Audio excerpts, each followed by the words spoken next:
दोस्तों नमस्कार, मैं हूं राजकुमार सिंह। उत्तर प्रदेश बीजेपी में मचा घमासान कांग्रेस की राजनीतिक संस्कृति की याद दिलाता है। आजादी के बाद का कुछ समय छोड़ दें तो राज्य दर राज्य कांग्रेस गुटबाजी की शिकार नजर आई।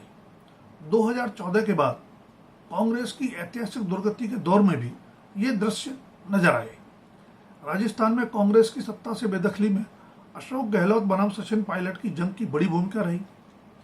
छत्तीसगढ़ में भी भूपेश बघेल बनाम टीएस सिंहदेव कांग्रेस को ले डूबा। कमलनाथ और दिग्विजय सिंह की जोड़ी द्वारा ज्योतिरादित्य सिंधिया के विरुद्ध छेड़ी गई जंग पहले मध्य प्रदेश में सरकार को ले डूबी और फिर पार्टी को भी। हिमाचल प्रदेश और तेलंगाना की चुनावी सफलता का संकेत है कि कांग्रेस आला कमान ने गलतियों से सबक सीखा है, लेकिन अब उसी बीमारी से बीजेपी ग्रस्त नजर आ रही है। अलग तरह की राजनीतिक संस्कृति तथा चाल चेहरा और चरित्र बदलने का वायदा करने वाली बीजेपी ने कांग्रेस मुक्त भारत का नारा देकर भी तमाम तरह के कांग्रेसियों को ही गले लगा लिया। भाजपाई रणनीतिकार राजनीतिक जंग में सब कुछ जायज करार देते हुए इसे पार्टी के विस्तार की रणनीति बता रहे हैं, लेकिन 18वीं लोकसभा के चुनाव में लगे झटके के बाद राज्य दर राज्य मुखर अंतर कलह से लगता है कि पार्टी ने अनुशासन को तिलांजलि देकर कांग्रेस की अंतर कलह की संस्कृति को भी आत्मसात कर लिया है। पिछले लोकसभा चुनाव में 303 सीटें जीत लेने के बाद उत्साहित बीजेपी ने इस बार 370 का नारा दिया था, लेकिन सिमट गई 240 पर। खैरियत रही कि चुनाव से पहले एनडीए में लौट आए टीडीपी और जेडीयू जैसे सहयोगियों की बदौलत बहुमत का आंकड़ा मिल गया, वरना तो हैट्रिक का सपना चूर हो जाता। इस चुनावी सदमे की समीक्षा होनी ही चाहिए, लेकिन उस प्रक्रिया में जिस तरह अंतर कलह मुखर हो रहा है वह कई सवाल उठाते हुए आशंकाओं को भी जन्म दे रहा है। बीजेपी की सीटें तो महाराष्ट्र, पश्चिम बंगाल, कर्नाटक, झारखंड और राजस्थान समेत कई राज्यों में घटी, पर सबसे बड़ा झटका उसको उत्तर प्रदेश में लगा। उत्तर प्रदेश बीजेपी का सबसे बड़ा शक्ति स्रोत भी रहा है। पिछले 2 लोकसभा चुनावों में बीजेपी अपने दम पर बहुमत उत्तर प्रदेश की बदौलत ही पा सकी थी। 2014 में बीजेपी ने 80 में से 71 सीटें जीती तो 2019 में 62, लेकिन इस बार सपा कांग्रेस गठबंधन ने इसे 33 सीटों पर समेट दिया। बीजेपी बहुमत के आंकड़े 272 से 32 सीटें पीछे छूट गई और अकेले उत्तर प्रदेश में उसकी 29 सीटें कम हुई। यह बीजेपी के लिए उत्तर प्रदेश के महत्व और गंभीरता दोनों का संकेतक है, लेकिन चुनावी समीक्षा से जिस तरह अंतर कलह को हवा मिल रही है उससे समाधान के बजाय संकट गहराएगा ही।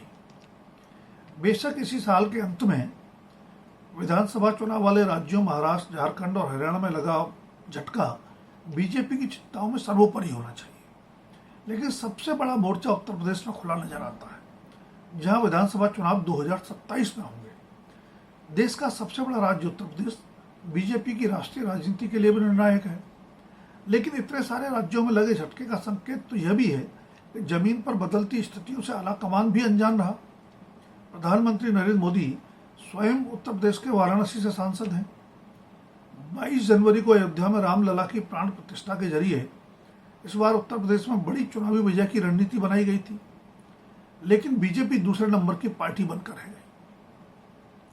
अर्श से फर्श पर इस तरह आ जाने के कारणों की समीक्षा तो होनी चाहिए, लेकिन जिस तरह मुख्यमंत्री योगी आदित्यनाथ के विरुद्ध स्वर मुखर करते हुए गोलबंदी हो रही है, उससे तो अंतर कलह का ही संदेश जा रहा है, जो न बीजेपी के अनुशासित छवि के अनुरूप है और न ही उसके भविष्य के लिए सुखद।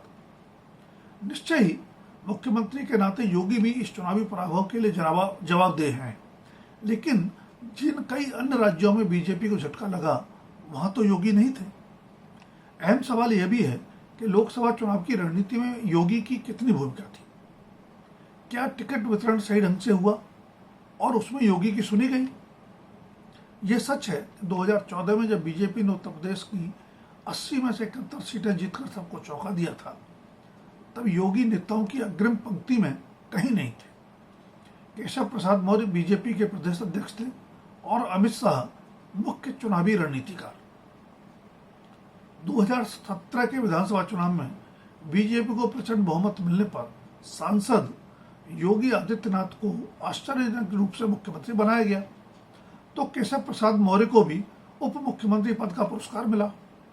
2019 में लोकसभा चुनाव में बीजेपी की सीटें घटी और 2022 के विधानसभा चुनाव में भी। जाहिर है तब भी कुछ कारण रहे होंगे, पर उनकी समीक्षा के बजाय विधानसभा चुनाव हार गए केशव प्रसाद मौर्य को फिर उप मुख्यमंत्री बना दिया गया।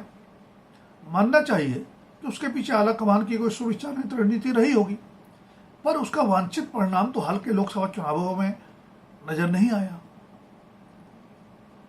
अलबत्ता चुनाव के समय शुरू हुई योगी को हटाने की अटकलें अब चरम पर पहुंच गई हैं, और यह तब है जब कई जानकार मानते हैं कि मुख्यमंत्री बदलने की अटकलों की भी लोकसभा चुनाव में बीजेपी को लगे झटके में भूमिका रही।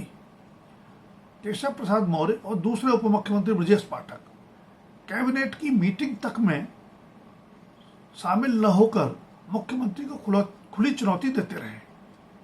पिछले दिनों हुई समीक्षा बैठक के बाद मुख्यमंत्री पर निशाना साधने वालों में सहयोगी दलों के कुछ नेता भी शामिल हो गए। अंतर्कलह से समस्याएं हल नहीं होती, बल्कि बढ़ती ही है। मुख्यमंत्री के विरुद्ध मुखर नेताओं का दिल्ली दरबार से बढ़ता संपर्क भी असहज सवाल खड़े कर रहा है।